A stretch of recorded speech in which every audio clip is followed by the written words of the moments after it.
All right, let's start with a big story this morning where thousands of students across Bangladesh have in fact staged an anti-reservation protest after violent clashes at the Dhaka University left at least about 100 people injured.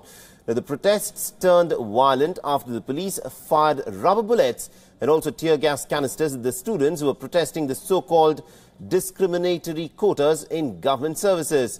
Now, the students are extremely angry at the government decision to reserve about 56% of the civil service jobs for the families of the veterans from the 1971 War of Independence and also the disadvantaged groups. And that leaves most of the university graduates to fight for only about 44% of the jobs. Now, it was one of the biggest protests faced by Prime Minister Sheikh Hasina in her decade-long tenure in power.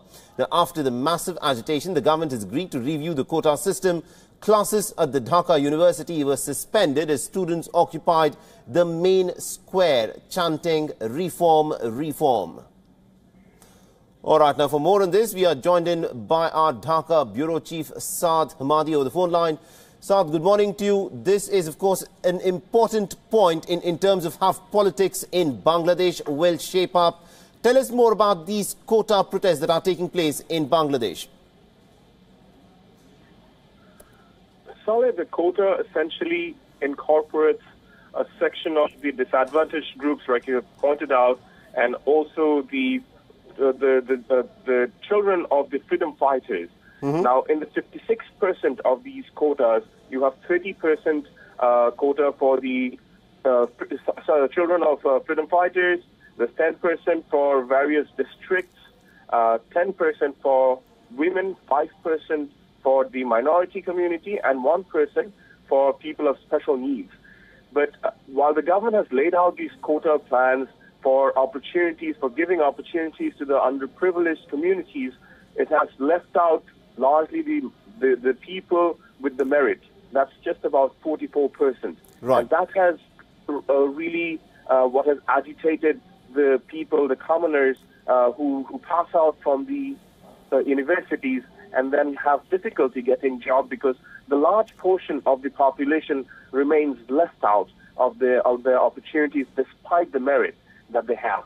And they have been carrying out this protest. This is not the first time they did. It has happened in 2013, and now we're seeing a repetition of the same events, the incidents that have taken place.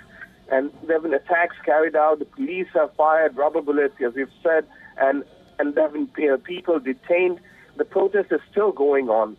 Yesterday, around 3:30 p.m., there's been a meeting that the government called with the protesting, the demonstrators, and they came to an agreement that the demonstrators would hold off the protest for about a month, and the government would make a reform in the system and get back to them.